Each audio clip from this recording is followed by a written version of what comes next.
Good morning, Professor Crawford. I am Brett Cowley. I am doing a video response for critical thinking course for the spring semester of 2018. I will be talking about two ways of the 5 ways that anti-electionism has entered and affected the church. To offer suggestions for how ministers and lay leaders, by promoting the life of the mind, can work together to correct such imbalances. The two products of what I will be talking about is first how anti-Alexism had weakened world missions and a loss of boldness in confronting the ideal structures in our culture. First, what is anti-Alexism? The prefix of this word is anti, which means against or having nothing to do with it. Moreland says that this had entered in the church when revivalism period happened. He mentions how popular sermons such as feel-good ones, simple emotional ones happen when pastors wasn't properly trained in theology and subjects that would help them prepare.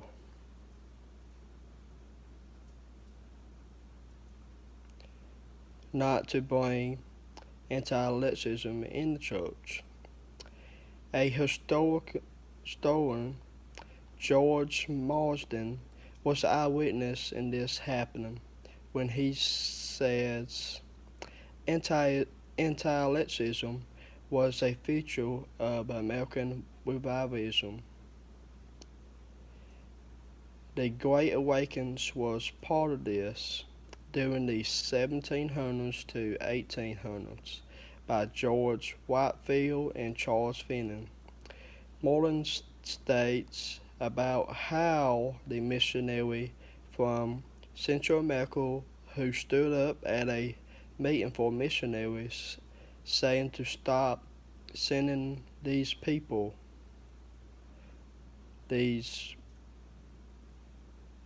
missionaries, over to Central America. They are producing socialism.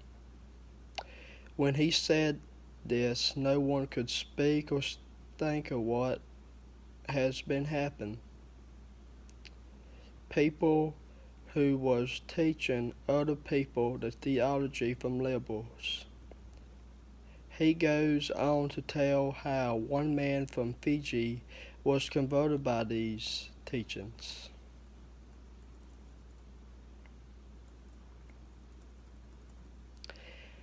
He wanted to come to America to learn. He had no money, so the people that paid for his education was liberals. They paid for him to go to a liberal seminary in Texas, where they convinced him to give up his faith. He finally did and came back to Fiji as a pastor with a secular view of what Christianity is. What they had done is to let false theology in that country and found out the epithets of these teachings. We often feel this way when you turn on TV. The pastors, they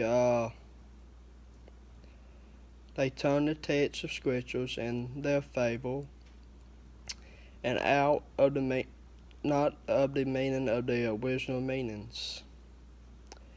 They could talk about the real way about salvation. Salvation is through what Christ already done, and as people can't add nothing to it. We as them need to use the mind to think of what is right and what isn't right. He says that anti-leftism has drained the church of its boldness in witnessing and speaking out about important issues in the places where ideals are generated. Today, in the post-church age, is going away from the boldness of Paul, saying, "For I am not ashamed of the gospel." This is that if Paul was ashamed of something, he didn't really believe in the statement. Would something different to be ashamed? This would be to be sorry, to be called a follower. As of us, we need to be looking and thinking about in our own self. Are we being ashamed to speak out? Being followers is not a feeling or a touch. It's more to believe in Christ as Lord and Savior. It's to love Jesus Christ as Morton tells us. The things to help with these two issues is to ask yourself, am I teaching a backward gospel or a forward gospel? A backward gospel is one when you bring people back to their old minds and lives and the way they used to live that God saved them from. A forward gospel is a life teaching. A gospel is preaching the gospel as it meant to say, that Christ is the only way, only truth, and life.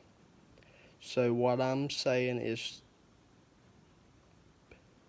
number one, so what I'm saying is to preach the gospel and not to twist it in any way. Number two, ask God in prayer, is this a theology that I need to know about? If he says no, you need to move away from it. Number three, be boldly for Christ because he gave up everything to be with you. God bless and have a blessed day.